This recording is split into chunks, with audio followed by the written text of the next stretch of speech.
A-t-on vraiment réalisé l'ampleur des dégâts commis en marge de la finale de Ligue des Champions? C'est la question que l'on peut se poser avec ce témoignage qui interpelle, celui d'un habitant du 16e arrondissement, victime d'une agression très violente. Il s'appelle Nicolas, il est père de famille, il a 46 ans, il habite le 16e arrondissement, ne s'intéresse pas particulièrement au football, mais il raconte avoir été violemment agressé samedi en marge de la victoire du PSG. Il a été passé à tabac sur un trottoir. Pourquoi? Eh bien tout simplement pour avoir refusé une cigarette à une bande de jeunes dont certains portaient un maillot du PSG. Il nous raconte ce qu'il s'est passé. Nous avions un petit rendez-vous d'amis, dont un monsieur de 93 ans dont je m'occupe bénévolement, qui est à 100 mètres d'ici. Je l'ai déposé chez lui. En sortant de chez lui, j'ai allumé une cigarette, je rentrais tranquillement pour rentrer chez moi. Et donc, pile poil dans l'intersection de la rue Nicolo et de la rue Cortambert, là, dans le carrefour, il y en a un qui m'a dit « Donne-moi une clope ». J'ai dit non. Un autre a dit « Donne ton paquet ».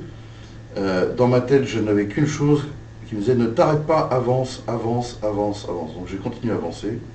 Et là, j'ai eu un choc très violent dans la nuque. Et je me suis dit « Tiens debout, avance, avance ». Et puis là, un deuxième. Et puis après, c'est un trou noir. Je sens juste comme un essaim de frelons qui me tape partout dans la tête. Je ne sais plus rien. Donc, combien était-il, leur âge, leur conversation, là, il n'y a rien. Et quand je réouvre les yeux, enfin que je commence à reprendre connaissance, il y en a un qui est à une vingtaine ou trentaine de mètres de moi, qui essayait d'enlever quelque chose, enfin je vois ça, sans comprendre qu'il s'agissait de mon téléphone.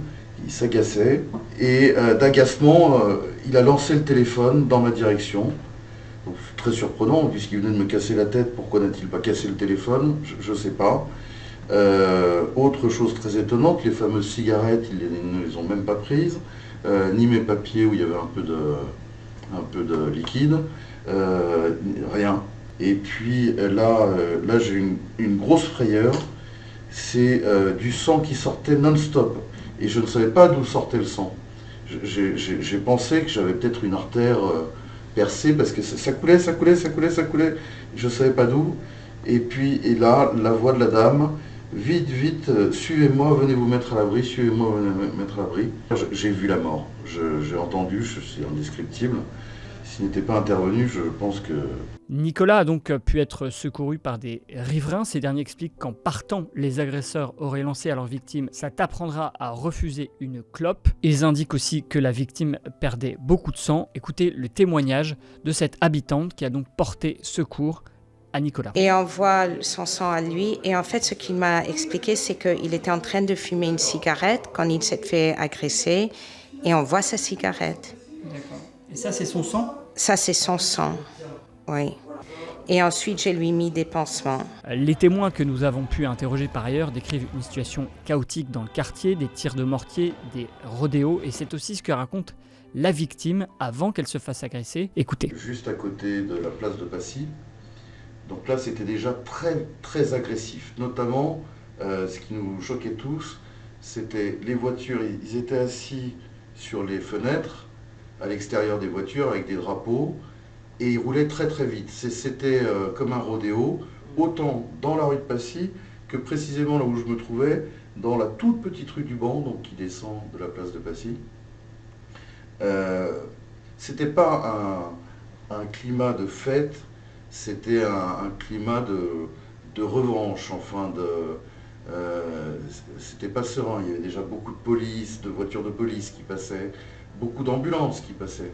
Et c'est ce contexte explosif qui explique certainement pourquoi, malgré de très nombreux appels, cette nuit-là, Nicolas n'est pas parvenu à contacter la police. Et lorsque Nicolas s'est rendu au commissariat le lendemain, un agent lui aurait signifié qu'il ne serait pas un cas isolé, que d'autres habitants du quartier auraient subi les mêmes violences. Écoutez. J'ai tenté d'appeler la police pendant 2 heures.